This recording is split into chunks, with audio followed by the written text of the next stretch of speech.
The Binding of Isaac Rebirth, a game that dares to ask the question. Honestly, I don't have a good question for this game. The Binding of Isaac, a game that I love and that keeps reminding me that I suck at it. It was this game that first drew me into roguelikes and roguelites, honestly, and it's still a variety of video game I enjoy to this day, although I think this is my favorite from the genre. It also has one of the saddest stories I've ever observed, even if it's told in not quite a traditional way and has been revealed more and more with each DLC release, of which Repentance is the last that'll be released. Also, just to get this out of the way, this video is likely going to be a bit shorter and with less editing than my prior videos, mainly just because at its core, Isaac is a simple game. It just has a lot of things in it. With that out of the way, let's get started. When you first start up The Binding of Isaac, you are met with a New Run button at the top to start playing. When you select it, you are met with a character select, but at the beginning you only have one character unlocked, Isaac. Each character has their own unique things they can do and items they start with, and even more starting items for the characters can be unlocked through game progression. In total, there are 34 playable characters in the game, a majority of them being added in Repentance. Isaac himself is pretty plain at the beginning, definitely what I consider average in stats, but once you unlock the D6 as a starting item, he legitimately becomes one of the best characters in the game since the D6 can re-roll items. Once you select your character, you can get right into the game. There are various HUD options you can turn on in settings that can give you more detail on your stats and give you a visual for what items you have picked up. I also recommend using the mod that gives you an on-screen description of what items do, since it can be a bit unclear without it, even when picking up the item. Stats in Isaac are as follows: hearts, which represent how many hits you can take until dying. Enemies can deal either half a heart or 1 heart in damage. Speed, which is how fast you move. Tears, which is your fire rate. Damage, which is how much damage each tier deals. Range, which is how far you can shoot each tier. Shot speed, which is how fast your tiers travel. And luck, which can affect a variety of things. The main way you increase stats is by picking up items, but you can also increase them through consumables like pills. The game takes place as a series of floors, each floor having a variety of rooms that can appear and variations to which they can be. The sequence can vary as the game opens up more, and which floors you can go to can change depending on what exactly you're looking to do or what boss you want to fight to end your run.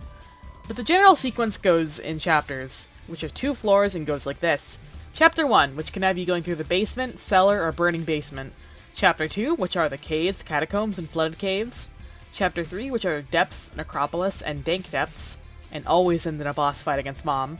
Chapter 4, which you can't access until you've beaten the Mom boss fight a few times in Chapter 3, which are Womb, Utero, and Scarred Womb, and ends with a fight against Mom's heart or it lives depending on game progression. And Chapter 5 and 6 are complete splits. In Chapter 5, you can choose to either go to Shoal or the Cathedral, and if you have the correct items after fighting the bosses there, you can progress into Chapter 6, which if you went to Shoal is the Dark Room, and if you went to the Cathedral, the Chest. There's further progression after that, but I'm not sure what causes those things to appear and not to appear. There's also the alternate chapters that were added in Repentance, but I'm not going to get into those. On each floor, there are a variety of rooms that can appear. Most rooms aren't too unique and either contain nothing, enemies, pickups, or environmental hazards, often a combination of the last 3. But there are also a variety of special rooms, some of which guaranteed to spawn and others not.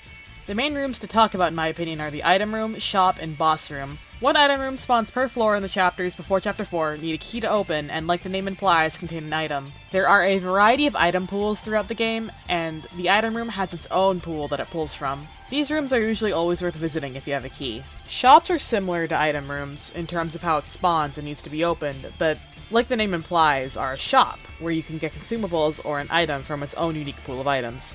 There's also a donation machine that unlocks more items the more money you put into it, maxing out at $999.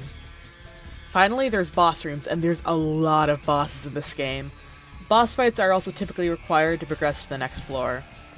Each pool of bosses is determined by what chapter you're on as well. Upon defeating a boss, you also get rewards with an item from its own unique pool of items. And with that said, that's the basic gameplay loop of Isaac. Like I said, simple, but there's just a lot in it in terms of not only items, but also enemy variety and bosses. The game also expands further and further the more you play it, with more end-run bosses, chapters, and items. Also normal bosses too, because you don't actually have all those unlocked at the beginning. It has incredible replayability, and the gradual progression is also pretty fun. Each character also has unlocks tied to them to encourage playing as them for at least a time. And I haven't gotten to challenges in greed mode, which also unlock things for the base game, but I don't think I'll touch on them for this review. So with all that said, would I recommend The Binding of Isaac Rebirth? If you don't mind the themes and whatnot, yeah, definitely. It's a game that's incredibly easy to play in my opinion, even if it is really hard at times, but it's also like one of the best power fantasies if you get a really good build going. A single run typically won't even take too long, maybe an hour or two, and you can easily pause them and come back later, so it's a good time killer if you need it. I may not be very far in it in terms of game progression, honestly, but it is still incredibly fun to come back and iron out some new achievement/game content. So, yeah, thanks for watching. If you found the review enjoyable, I'd greatly appreciate it if you could leave a like, and maybe a comment too if you feel so inclined. Perhaps if there's a game you'd be interested in me reviewing. And if you want to see more, it'd be really rad if you could subscribe. But once again, thank you. See ya!